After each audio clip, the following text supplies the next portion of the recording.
Q World, how you guys doing? Marlin Blakeney here. Just want to say welcome back to our show. I'm glad you guys are following us. Thank you for your time. I appreciate your support.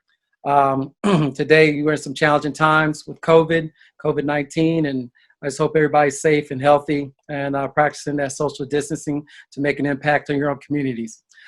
Today we have a very good friend of mine since I was weed-high to a grasshopper. We played against each other in high school, in football, basketball, all types of sports, track, and then we also went to KU and became roommates together at football at KU. He's also gone on to play in the NFL. Was blessed to play for over, 10 years, 12 years? 11 years, yeah. Yep. And he's at places like Tampa Bay, New Orleans Saints, and I ended his career, which I enjoyed the most with the Patriots. And I got to visit him up there quite a bit and meet some key people. Today, after that, he just decided to join, to go into his pastorship. So he's ministered quite a bit, done some motivational speaking.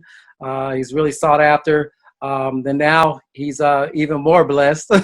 He works for the NFL Players Association as a senior director. So we're beyond any means. Thank you, Don, man. Don Davis is in the house. Welcome aboard Q World, baby. My pleasure. Thank you, man. I'm glad to be a part of Q World. Glad to be a part of just the conversation, particularly, like you said, in these times that we have with COVID. Right. Well, thank you, man. Well, I think what most of Q World would like to know initially is just, talk a little bit about you and your background, a little bit where you, just keep it simple, like where you're from, how you got to KU type thing. Grew up in the great state of Kansas, Olathe, Kansas. My family's still there. Not many people know where Olathe is, but it's this thriving metropolis close to Kansas City. Grew up in Kansas, like everybody, just really normal. I mean, there's nothing tragic or that just stands out about my background. Two loving parents, who raised me right, took me to church, had me involved in sports because they knew I had damn near ADD and needed to keep moving, right, to stay busy and stay out of trouble. Right. We moved from Kansas City down from downtown Kansas City to out to Olathe because my dad wanted me to have a better education. He wanted me to go to college. He said, "You are going to college." Right. But he said, "I ain't paying for it, so you better figure it out." Right? Which is why we played all those sports. That's right. I chose KU because it was close to home. I love Kansas. I didn't know any better. We never really traveled anywhere. I didn't know anything else but the state of Kansas, right? And I never thought I would ever play in the National Football League. I was going to be a teacher and a coach. That's just kind of what I thought I wanted to do. Right. And so I went to KU, met up with guys like you and all our other boys, Harvey, and all them guys. I mean, it was great. I really loved my college experience. And I tell it to my daughters. I got two girls now. It's not an option. I remember those same conversations my father had with me, same ones I had with him. It's not an option. I don't care if your degree is in badminton, but you don't get a degree, right? And so fortunately for us, we were able to provide for our girls, to pay for them. They didn't have to just figure it out, right? So that's a blessing in and of itself, to be able to give back in that way, And my parents gave me the knowledge, and then, we didn't quite have the resources, but then to be able to have the knowledge and the resources to be able to pass that on to our own children. Well, the thing that we talk about a lot, and we've talked about over the course of our time, we were like the first generation to go to college. So the learning curve for us to succeed and do what we need to do, and the trials and tribulations we had to go through just to figure it out. I mean, talk a little bit about that, and then also how it helped you throughout your NFL career. Yeah, you are right, Marlon, that we did have to figure it out. Right. And that's not a woe is me thing. It's a good thing. Yeah. Right. It's like, I'm not going to give you the answers. Right. There's no quick fixes here. I think our generations now that are growing up, it's more power to them. They can just, it's at the click of their button and their finger. Right. They just got to click it. And I think that makes them arrogant in a way, because they can just, why do I need to go find it when all I got to do is just click and ask, or hey Siri, just that third, right? And so how that helped me particularly was when I when you're in sports and you're in athletics and you go to the next level, I always say at every new level there's another devil. Right? And by that I mean when you go from high school to college, there's challenges, right? There's just personal challenges. There can be financial challenges. There's challenges in your sport, right? When you go from college athletics to the professional ranks, there are challenges, and you have to figure it out. You can't ask Siri how to get out of it. Right? You can't ask Siri what her advice is or what his advice is on X. You got to figure it out. And so, you know, that helped me on the field. It helped me off the field to become a man. It helped me balance some of the challenges that you just have with life, coping with life, right? And I think that this generation, man, I'm you know, not to cry them a river, but I do try to instill in my own girls and into the people that I mentor, just like, man, no, figure it out.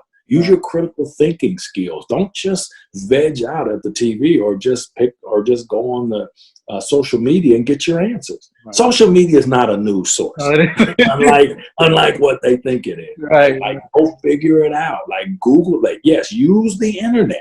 That was our encyclopedia. Remember them? They used to come and bring those encyclopedias. Yep. I'm like, I ain't paying for that.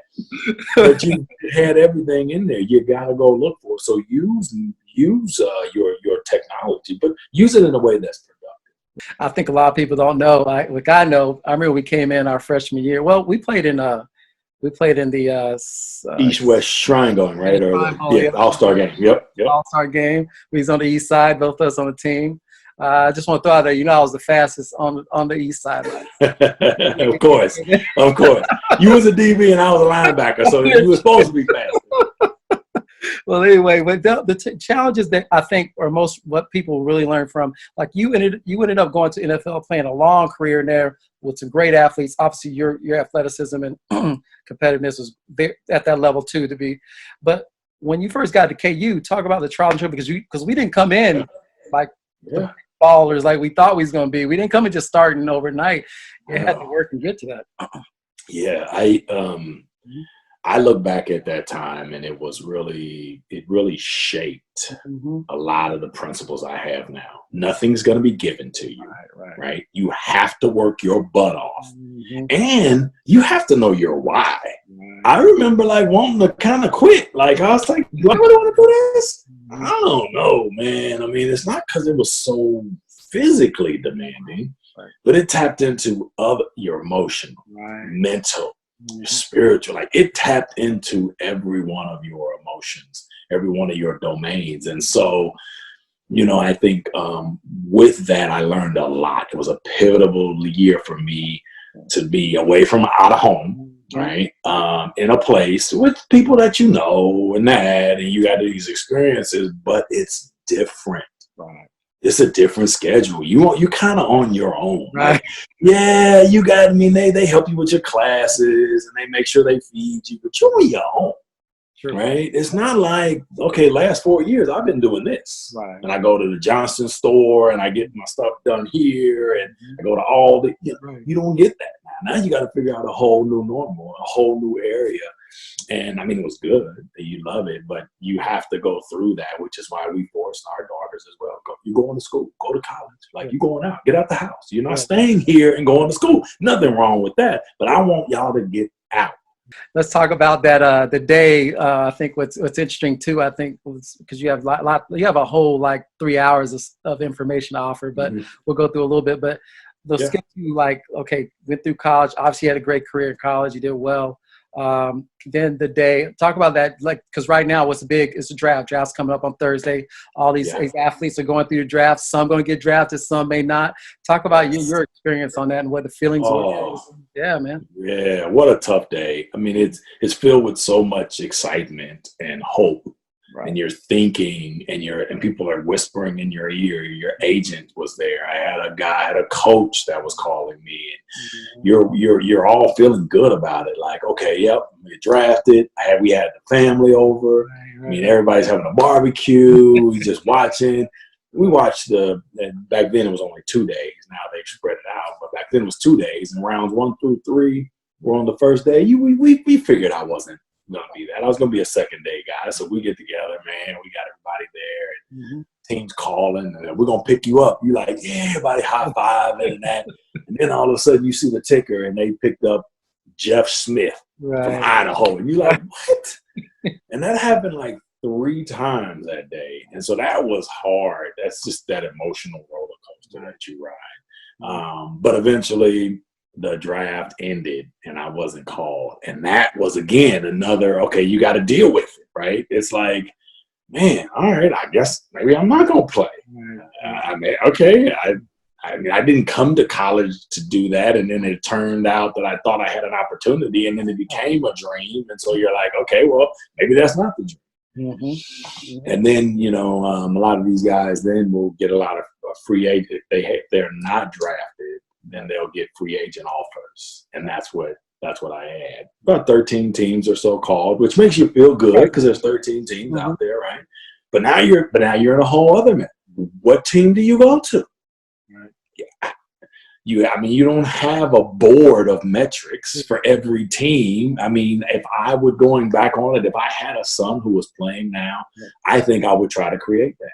I don't know if all agents do that or in what, but they should. Like, create a board of needs.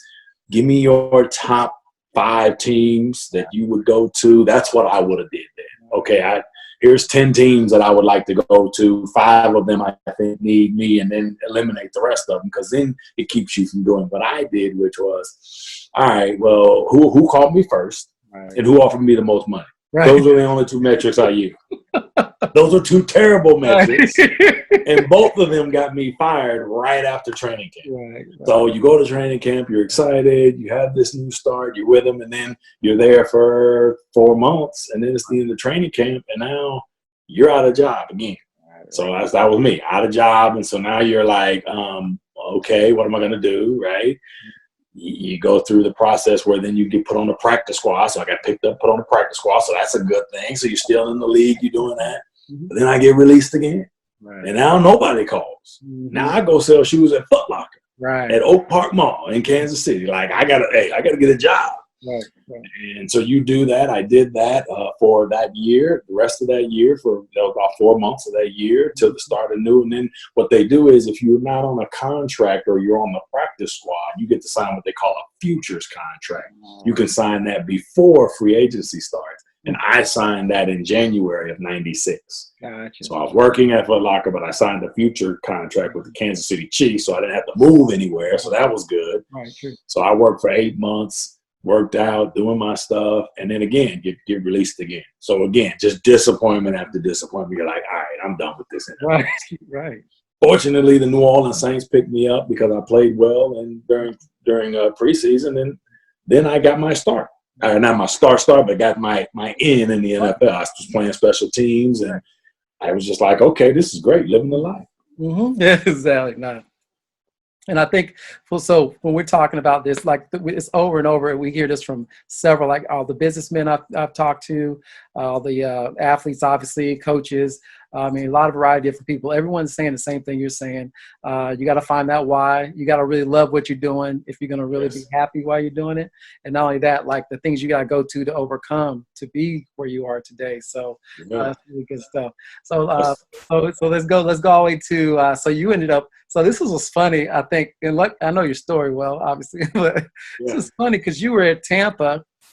And you're off, like, so you were at the Rams and Tampa on off seasons when they both won the Super Bowl. Talk a little about that. That's right. Kind of weird. So yeah, it is, man. You go to New Orleans. New Orleans was not the Saints. We were the Aints. We were terrible. Right. It was one of my worst experiences. But once I got out of there, it was. We had a coach, Jim Moore Sr., and we had Mike Ditka came. That was the year of Ricky Williams. It was kind of crazy. It was a mess.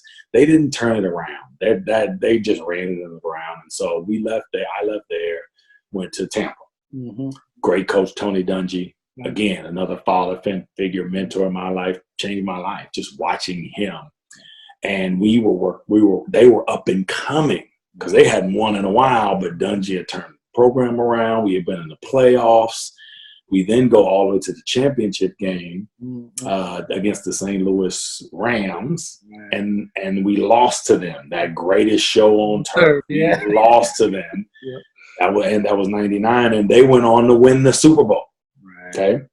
So when you lose that game before the Super Bowl to go, it's a dagger, right? Mm-hmm. So then I leave from Tampa to go to St. Louis, right, who had just obviously won the championship, with my linebacker coach who became the D coordinator, Lovey Smith. And we go there, and we go all the way to the Super Bowl and lose to the Patriots. Oh, yeah, that's right. So it's like, okay, all right, whatever. I mean, now the interesting thing is, I had, as a free agent, choice between two teams that year. Right. The Rams, who I knew, and the Patriots, who I didn't. So then we go all the way to the Super Bowl, and we lose to the Patriots that I should have chose. Now you're like, I may have made the wrong decision, right? Right. The next year, Tampa wins the Super Bowl. Exactly. So you're like, okay, wait a minute. I'm doing something wrong. I should have been in the Super Bowl. Then I go to a team. I picked the wrong team, and that team goes to the Super Bowl. And now the team I left goes to the Super Bowl. Right? So now I'm a free agent, and I have an opportunity to go to two teams. Right. The New England Patriots, again, they came back, and the Carolina Panthers. Right. This time, and we wanted to go to Carolina. Right. This time we chose New England. Thank the Lord. We go all the way to the Super Bowl. Those two teams are in the Super Bowl. We're like, oh, wait a minute, right? Surely this can't happen to me again. Yeah. Thankfully, Adam Vinatieri kicked it through. We ended up winning back-to-back Super Bowls, so we made the right decision. So, yeah, it seemed like there for a minute championships were eluding me. Yeah. There's a lot of guys out there that never got to that game, the championship game, right? Absolutely. It's a lot. It's perspective, right? So and this goes back to this draft. Like now, there are players who I should have been a first rounder, or I should have been a fifth rounder. I should have been drafted. Right. I should have gotten more money. There's always that. I shouldn't be on the practice squad. And I had all of that, right? You always think or wish or hope you're something else. And it's easy to poo-poo on where you are as opposed to where you want to be. But you got to realize sometimes perspective, there's a lot of people who don't get this opportunity. Right? And I was fortunate enough to get that opportunity, and I was fortunate enough to play for those teams. There are guys who played their entire NFL career and didn't even make it in the playoffs. Right, true. Right?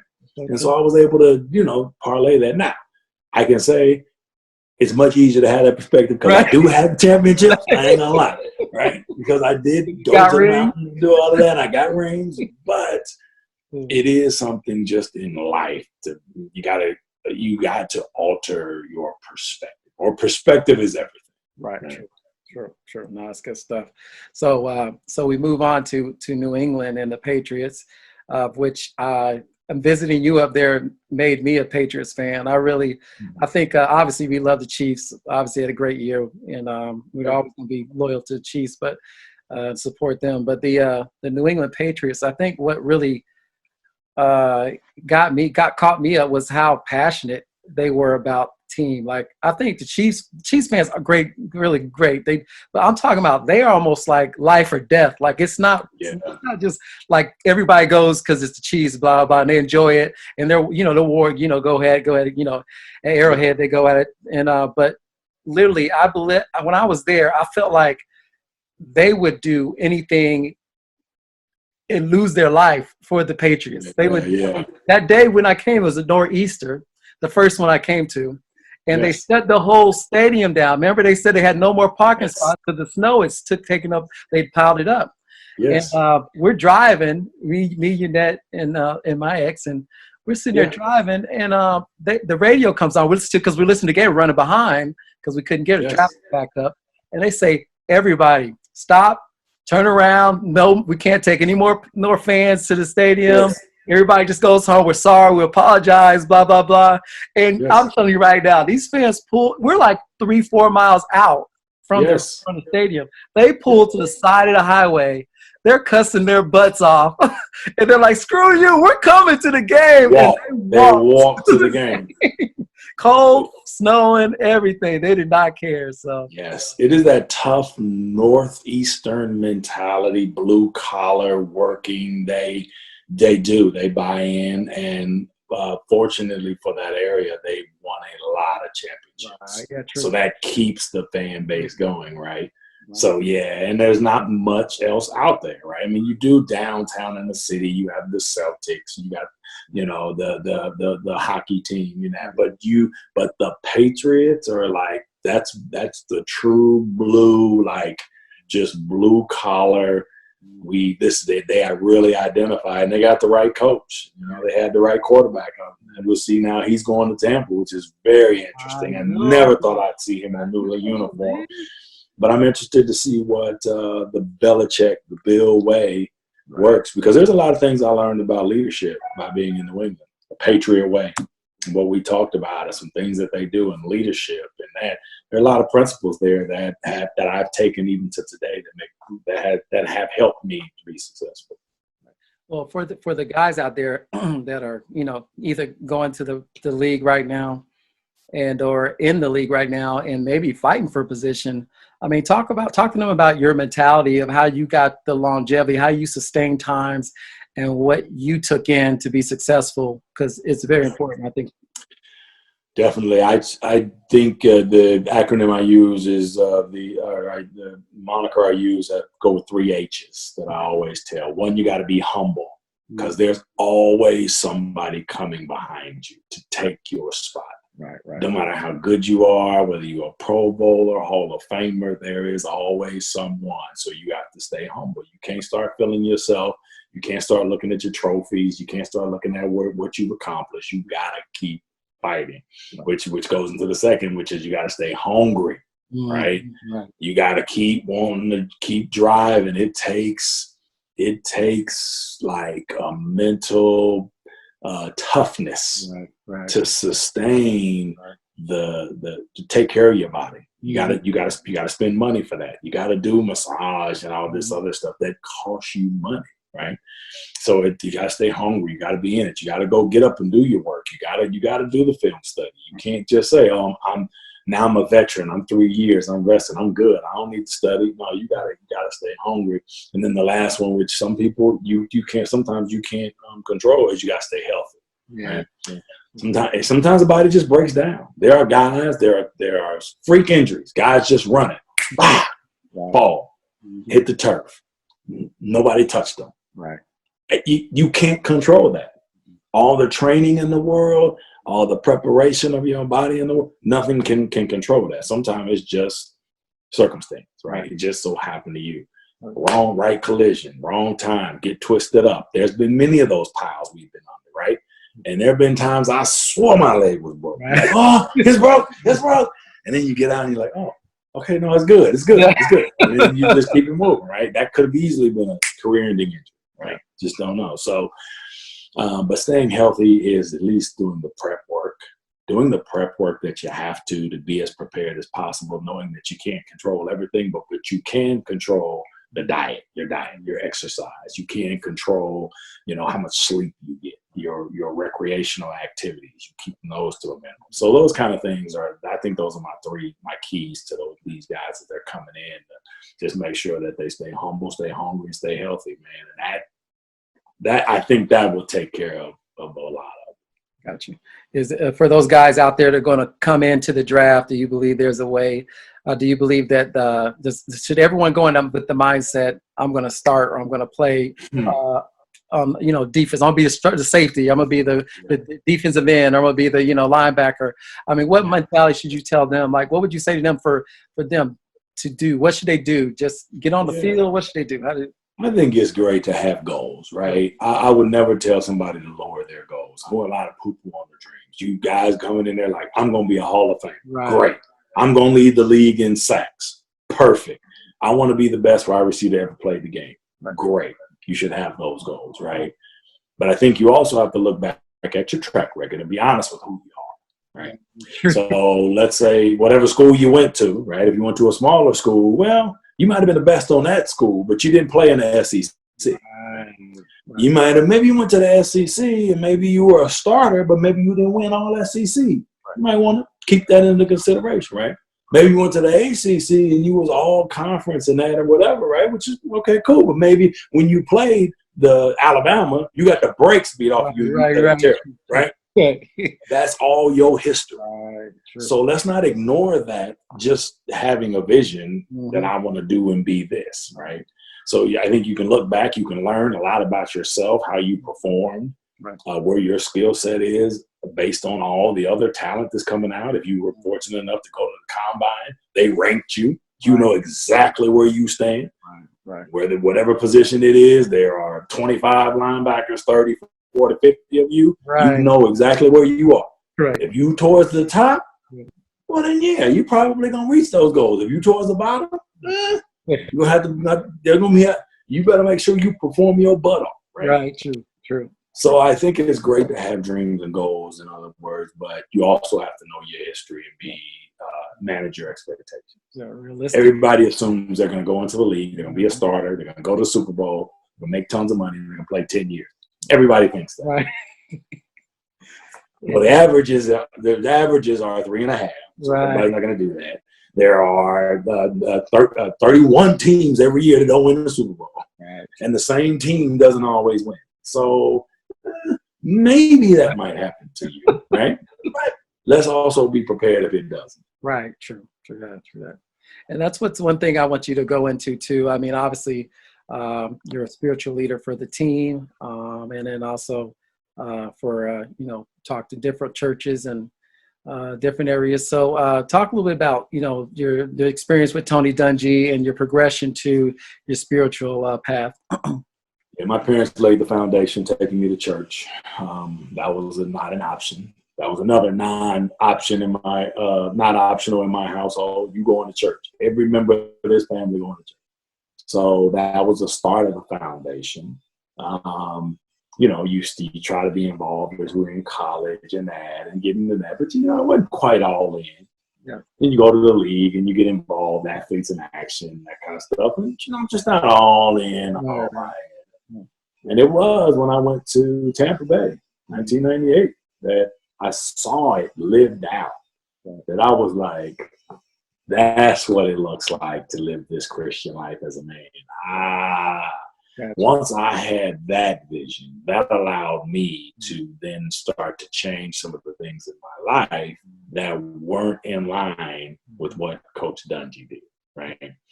And so that, along with the chaplain that was there and some other spiritual leaders, helped me grow, helped me be better. I already had a foundation, but I needed some building blocks. I needed some action steps. Right. And that's what, after that, for the next, that my journey since 1999 trajectory took off. Because I was being diligent and using spiritual disciplines in my life and being more disciplined. Right. Being more in and trying to figure out what it means to be a Christian man, athlete in the NFL, right? That wants to leave a legacy. That what Tony Dungy did for me, just by watching him, not by him preaching sermons to me. Right. I watched him. I'm like, oh, he's the real deal, right? And so then I wanted that for myself, right? Not because there was some applause, because he didn't get no award. Nobody applauded him for doing the right thing, right? And I'm sure it wasn't always easy, but there was something about his life that was so attractive to me. There was something about the peace that he had and the joy. I was like, that is what I want. Because I was a mess. I was all over. It was like, if it had drama on it, I was all in, right? And so then when I started to experience that peace, as I started to make those changes in my life, that allowed me to be in a position to be deemed a leader. Right? Everybody kind of wants to be a leader. You want to be, I'm the leader because I do this. It ain't about this. It's about what you do. Don't tell me you're a leader, right? Show me. Right. And so I was able to do that, and then all of a sudden I'm in these leadership positions where guys are looking at me, looking to me for advice. Guys coming back after that, man, I remember when you said this, that, and the third, and you don't even know, you're just talking, right? So then that gives you the confidence to keep doing it, right? Because then you got all these people that have listened to you and watched you, and you've set this example. Well, now you got to live up to it, right? So there's some pressure with that. So there's some accountability there. You're like, okay, I know that because I've set this example, or because I've said this for somebody, now I gotta honor that. I gotta be accountable, right? And so that's helped my whole, it changed my life. It did. My life changed in 1999. And it has never been the same. And it's been just this, it's been trials, there's been tribulations. We haven't been perfect by all means. None of us are. But I can say the same peace and joy and accountability and character that Tony Dungy has. I know I've striven to get there. And I think based on what some other people that are in my life that I've been accountable to and are accountable to me have spoken, those similar qualities are there and characteristics. And so that's what I stand on now. And that's what gives me joy. That's great company to be associated with for sure. Yeah, no doubt about that. Yep. It's funny. I was just talking to a good friend of mine too here. He moved back to Lawrence, just got nominated to the Ring of Honor. And we actually did a podcast earlier this week, Daryl Stuckey. Yeah. Very well. Yep. So he said the same thing about you there, big dog. So as you know, he's a strong Christian man too. And yes, he and his wife Lacey are very strong, and they have great kids. And he's trying to build a foundation, and they're faithful. They came to some of our conference. We have an athletic conference for professional athletes, football, family, faith, and finances. Every year we teach, and so I've been a part of that. I was a director of that ministry for about 12 years. But I sit on the executive committee and just help young men navigate this space, young people, when you come in the league, there's no manual. There's no like, hey, here's some things that you should do, and here's some things you should stay away from, and here are some of the challenges you are going to. You just jump in. It's day one, you sign a contract, and now you're all in, right? And some people can't handle it. They can't handle it. Right. And it's not that a manual may have helped them to handle it. I don't know, maybe, but it would have at least maybe given them a warning. I think you hear about all the great things that happen for good people, right? When you see people that are on TV or that are in the media, you see all the great things. Right. You don't hear about some of the challenges, some of the difficulties that come with that prestige or that platform, right? It's great, it is, and we're quick to point out, that everyone has a responsibility to utilize that and beat them up when they make a bad decision. We don't talk about, wow, we just thrusted this 23-year-old child, 21-year-old to a 23-year-old child on a platform that they weren't prepared for. We coddled them for 21 years, done everything for them, removed all the obstacles. All of a sudden, they're in a position of influence. And the minute they make a mistake, which of course they're going to, we're ready to crucify them and throw them out. And that's unfortunate. Right. But again, perspective is everything. Don't cry me a river. Don't just tell me about all the challenges. Right. There's an opportunity as well. And there is a responsibility that comes with that opportunity. But there's also grace, understanding that you ain't gonna get it right. You may not get it right? But if you keep holding on, you keep believing, you surround yourself with the right people, and you're doing the right things, probably is gonna work out for you. Right. That's true. That's so true, bro. So true. It's funny. We're talking about a lot of that, and that's preparation involved with that, like you said. And then, like you said, I think the mentality.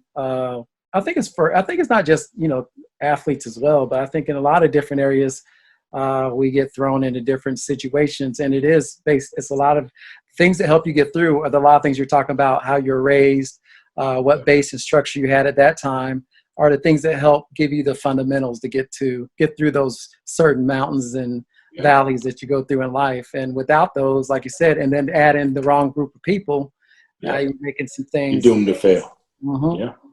Right. That's good stuff. So right now, so the process from you moving from, so you're finishing up with New England Patriots. You're like, okay, I'm thinking about what I'm doing. You're kind of working with the athletes and the local team, right? With the Patriots team. Then you went into possibly looking at other possible opportunities. How did NFLPA play out? Like, that's a big deal, man.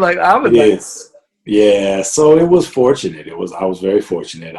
Because of the pastoral work that I was doing, that opened the door for an opportunity for me to go, my wife and I, to provide some counseling type resources and Bible studies to the player leadership at their annual Board of Reps meetings. Wow.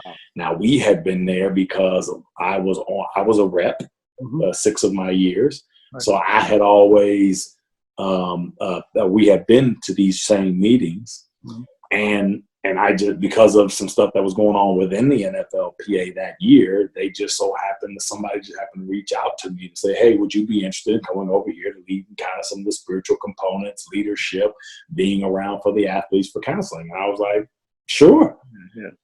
That was literally a year that I had prayed and was saying, this is going to be a breakthrough year. Right. It was right after the collapse in 08. Yeah. Everything collapsed in 08. Yeah. There's 09. There's nothing. Right. I mean, you can't buy. I was trying to write a book. I was trying to go on the speakers tour. I was trying to get a job at a management. Nothing. There's no job. So, but starting 2010, I just had this feeling it was my year. This is the year of breakthrough. Right. So this was March of 2010 when I get invited to go over to, at the time they were in Hawaii. So I was like, okay, I'll go suffer for the Lord over in Hawaii. Right. So we go over there and we do what we're called to do over there, and we're doing that. And all of a sudden, one conversation leads to another conversation, which then comes to me learning that they're going to have a position open. Oh, wow. It's a position that I had actually thought about, that I put on my vision board that I would love to do when I was coming out of the league, right? And so here we are now, and we're 3 years out, and it's like, there might be an opportunity here because this guy's going to leave and that. None of that would have happened if I wasn't over there, because they don't post for these positions, right? So that's just a God-ordained thing. It's just fortunate. I'm in the right place, right time. So I'm there, which leads to an interview a month later, which is kind of a casual interview, but I was ready. I was suited up. I had my everything. I was like, this is going to be an interview. Right. And it's down in Florida where we were living, so it didn't cost me much. It was just some gas to go over, and it was kind of this quick little dinner interview, impromptu. A month later, I'm flying up for an official interview. For find out there's 10 other people for the job, 10 other players. So I'm like, I wasn't a big name. I didn't, and I didn't know the list of names, but I was like, they're not going to pick me. Right. 2 weeks later, man, I got the call. So that came with a move to Washington, D.C. Now, thankfully, because I had been with 4 different teams and I was used to moving, my family was like, let's go. Yeah. So, I was fortunate with that. I mean, I always, again, everything comes full circle. I remember playing like, man, why can't I just stay with one team? I would have killed to stay with one team.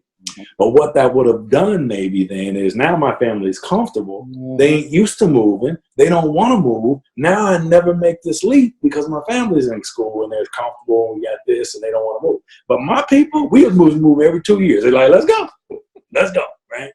So I was thankful for that, because we like, all right, sold everything, packed up the thing, go to Washington, D.C. Never been there in my life, but we're going to go, right? And all of a sudden, when I went there, I knew when I walked into the offices, the corporate office, I had my jacket on, my button up, I'm ready. I knew I probably was never leaving. Wow. If I had anything to do with it, no reason I would never leave, because I just felt it was right. I'm doing what I've called to do. It's right in my talents and abilities, and it's with the group of people that I think that I've been called to literally influence. Never wanted to leave. Again, not without its trials and its tribulations and its challenges, but it has been an amazing 10 years. And Yannette and I, with COVID, have been in a spirit of reflection and thanksgiving, looking back over these last 10 years that have been absolutely amazing. Could have never thought that I would be in this position that I am now, having the influence that I do, being able to impact the lives that I am. So it's amazing. It's awesome. I am blessed. Right. Well, I'll tell you what, man, that's true. And we all are. But yeah, you're right, man. That's an amazing story. And thanks for sharing that. The thing I would love to talk about for the people that don't really aren't really sports fans and in the Q world, talk a little bit about what NFLPA is and why is there? What is NFL? Why is that there? I mean, that's a great question. So yeah, for those who aren't sports world, workers in America have the ability to be protected. They have rights, no matter whether you're working at Petco, Walmart, or the mall. Right. You are a worker, and in America, you have rights. The employer that gives you a check has duties and responsibilities that they are supposed to honor based on this code of ethics that come from our federal government. Mm-hmm. Nobody thinks about athletes that way. Right. But athletes are workers that have rights that their employer is held accountable to make sure that they provide, and they have a responsibility to provide. Right. The NFL Players Association is the lone entity that fights and secures the rights of professional NFL football players. So once you sign a contract, you are a member of the National Football League Players Association. It is made up of players, active players on a roster, and they all have a vote.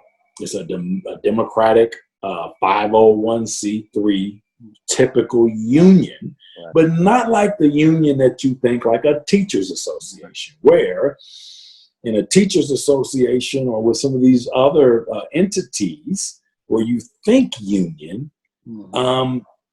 tax dollars are going into some of the funds and benefits that those unions receive. Right. True. In a sports union, no tax dollars come into the sports union. It is all generated within the sports system. Right. So when you go and buy a ticket, that revenue goes within that system. That system is cut almost in half. 47 cents on the dollar goes to the players in their form of salary and benefits. Gotcha. The NFLPA monitors, negotiates all those rights and of that CBA, which is a collectively bargained agreement. There's an agreement between the labor players and management owners. They come in together in an agreement with a CBA. That CBA is what my team and our department division works on, is how do we make sure that one, the employer management honors what's in that contract, and how can we give them more rights, more benefits, more money. That's what the NFLPA does. Yeah, I got you. Because you're in the process. I know a couple of years ago, you guys are fighting for, I think it was more about the, because it had to be 3 years before they got any pension. Yep. So maybe you're part of that and getting that changed. And when you go into the National Football League, you're able to get a pension after so many seasons. It started out back in the 70s at 5 years. It moved down to 4 years in the 80s. In the 90s, it went to 3 years, and that's where it's been staying. And so that 3 years, in order for you to get a pension, get you qualified for it, that then allows you to have a defined pension that you can collect once you're at retirement age for the rest of your life. Right. It's not like the big money like some of the people hear about, these Wall Street execs that are making millions of dollars, and that it's not like that. Right. It's a specific amount of money per month times the number of years you play. So in some cases, it's around $3,000. Right. I gotcha. Right, depending upon your number of years. So football players NFL players in particular are well paid. They're well compensated for the work that they do, but they also are exposed to a lot of risk. Right. They don't have lifetime health care. So they have 5 years post that they're able, but then they got to either go get a job or buy some insurance, right? So these are the kind of things that we talk about, fight for, and negotiate for the player. That's awesome, man. That's awesome. The thing that's really I think is really cool about that is that like you said, it's your calling that's in your wheelhouse. Like that's something that I believe that fits you very well. And also I think me and you both have kindred spirits in the fact that we really truly want to help others in a positive way, you know. And anyway, I think me and you are the same. If someone calls us or asks us for something, we're going to do anything our means to try to do it, if we can, you know. So absolutely, like-minded fellows. yeah, Well, that's why we room together. yes, sir. So now we're going to go into two things. So talk about today's game. Obviously, now the big deal is they're talking about special teams kickoff. Maybe not doing that anymore. Has that already been solidified? They're not going to do that.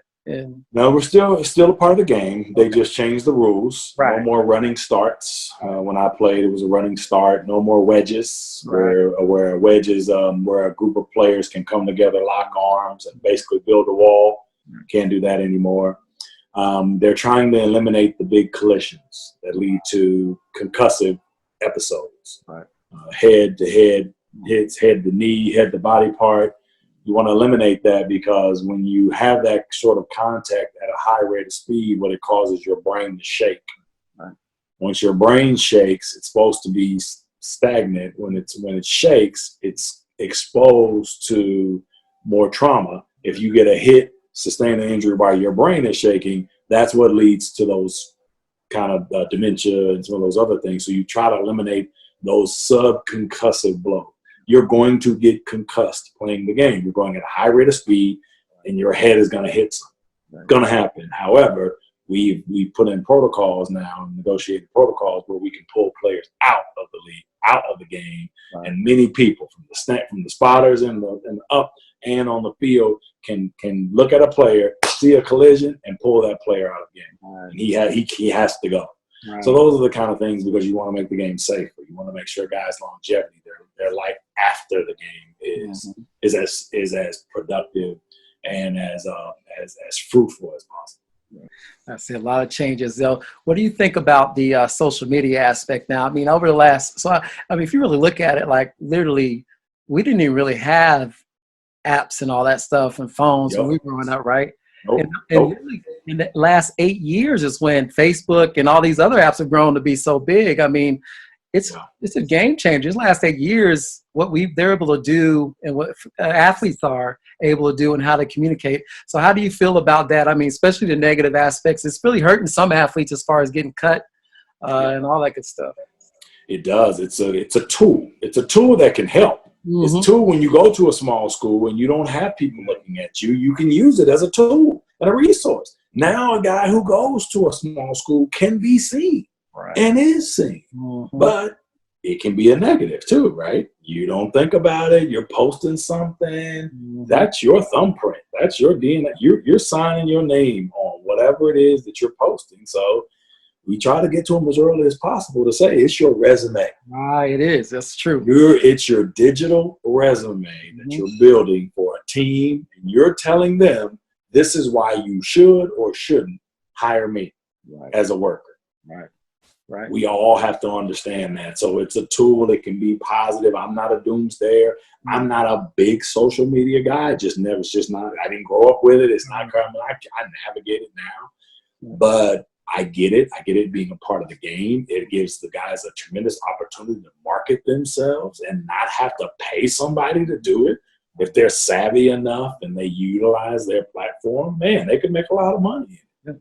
But then you got to be careful, because it's not just you posting now anymore.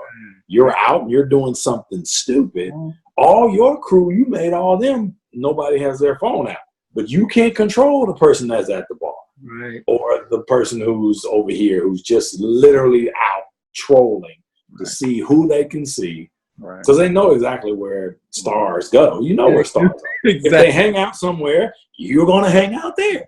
And all you're doing is with your phone waiting for them to do something. Some people, right? And so you have to know that, and you have to be aware of it. And you got to try to manage it the best you can. And some of that is just having the discipline to not be a narcissist. Everything doesn't have to be on social. Right? I agree. There's stuff like use it. It's great. But does everything have to be on social? That's where I ask the guys, come on. What are we doing? Why would you post this? Right? Some years ago, we had a guy who, he was having a good time. It was on his own time. It's great, but you're doing you're doing recreational drugs, Right. and you have a mask on. Right. Okay, well that's great. I don't know who you are. Why are you gonna take it off? Right. Why would you post that? Right? Yeah. So you thought, oh, this is funny. Let's post it. I don't understand that. See, Right. but again, and then it costs. It costs that particular player. It's cost other players. But you know, hopefully, I think the guys are getting more savvy. I think they're realizing the power of social media because some of the high schools now and the colleges are doing that, and they're telling them you can't play here because I watched X, Y, and Z, or we researched you and this and that and the third, or you played here and you got kicked off the team because of social media. Right. So I think now guys are more aware. Right. Yeah. So do you think, I mean, just your own personal venue, I mean, because you've seen, you've seen the college, you've been the high school, the college, the pro ranks, and now you're actually still, you know, mentoring a lot of the players as well in the pros. Do you see any benefit, or what benefit do you see with these guys getting help with their branding, as far as, especially early on, you know, trying to get them set to where, like you said, 3.5 years is your average, life expectancy in the NFL. And what are you going to do after that type mentality, and using their platform they have today to possibly do something, to build something for later right now, right? Yeah, definitely. I mean, I think it's obviously anytime you can have a resource that can help you in something that you don't have to think about. Right. It's obviously beneficial. I think the challenge just comes into is a life is about relationships. Right. And every guy's got a guy. Yeah, true. You come in the league, I got a guy. Right. I got a financial guy. I got a guy who handles my family. Right. I got a guy who handles my travel. I got a guy for the VIP. Right. Everybody got a guy. Right. True. So now you got a guy, or you got a girl, or you got a person, you got somebody that is the gatekeeper. It's always about getting the gatekeeper, right? Because typically the gatekeeper is the one that allows the access to the person, to the player. So while there could be, and that's something that's a challenge for us at the NFLPA, right? We have resources and services, but sometimes we can't get through the guy. Right. Or they got a guy. Right. They want to use our guy or girl. Okay. It's fine, right? We got it. We still gonna have it. It's here. Right. This one here is vetted. Right. If something happens, here's one for you, right? So, like I said, to put a pin in it, I think it's all valuable. Right. Always valuable. I think again, it just is a matter of getting in front of them and in a way that's authentic, where then allows them to access those resources that you have. No, that makes sense. What do you think about? And then we'll get off in a minute. But what do you think about the expectancy that possibly? I mean, it's not solidified yet. There are a couple of states that have done it. I know for a fact. But college students being paid for their likeness. I mean, how do you feel? Listen, I mean, I think that college athletes bring in a revenue to the schools. I don't share that altruistic, well, they're paid for their scholarship. And here's one hole in that for me is an athletic scholarship is not equal to an academic scholarship. Right. An academic scholarship is cost to attend the university. Right. An athletic scholarship is limited to just books, tuition, room, and board. Right. There's an inequity even in that. So you're telling me somebody who's smart, or who's presumably smart, gets more money than an athlete who brings in revenue. Right. So right there, you're saying that there are a difference in people who attend this university. So don't give me that, well, no, everybody needs to be the same. No. Because you even make it a difference between, which still makes no sense to me. Mm-hmm. You live in Kansas. I live in Virginia. We're both going to Alabama. We have to pay out of state. I don't understand. Are we using more air? Right. More oxygen? Are we using more books? Right. Is it harder to educate us? Right. It makes no sense. So you're making a differentiation and charging a higher wage for somebody who's just because of where they live. Right. So you already set up a system. Right. True. That says there's a difference. Mm-hmm. Now honor the difference. Mm-hmm. These people bring in revenue. Right. Give them some of the revenue. I don't know how you do it. I don't know, whatever it is. I'm all for being fair, right? Because you got Title IX. So we got some sports that are revenue generating that don't generate any revenue. True. You got to figure that out. Right. I don't know. It ain't my job to figure it out. But all I can tell you is I'm all for them figuring it out. Yeah, yeah. Pay the athletes, whether you give them something, whether it's in the form of an annuity that they can pick up when they retire. Right. I don't insurance when they're done. Access to your alumni that guarantees them a job. I don't know. Right. You can figure it out. There's some smart people that can figure out how to get an athlete value. Yeah. That could be equitable to what he's bringing to the university. Right. No doubt. No, I agree. With that said, man, I know you got a lot going on around you. You gave us an hour and your time, so I appreciate that. Is there a church or anything you want to let everybody know they can attend, or whatever? Maybe you're speaking somewhere they can go see you sometime or whatever. Nothing. Well, now everything's set down, so nothing with me now. But I tell you, it just gets in RealDonDavis.com. That's my website. Everything's always usually on there if I am. So gotcha.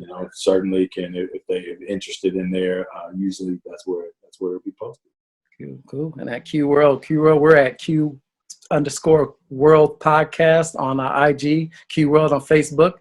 And we've had a pleasure, man. I'm sure this is going to go well, and we'll get a lot of response from this. If you have questions, I'll shoot back to you a little bit if people have some. But I really, really appreciate your time, man. Love you, brother, as always. Love you too, man. Thanks a lot. Proud of you. Yeah, thanks, bro.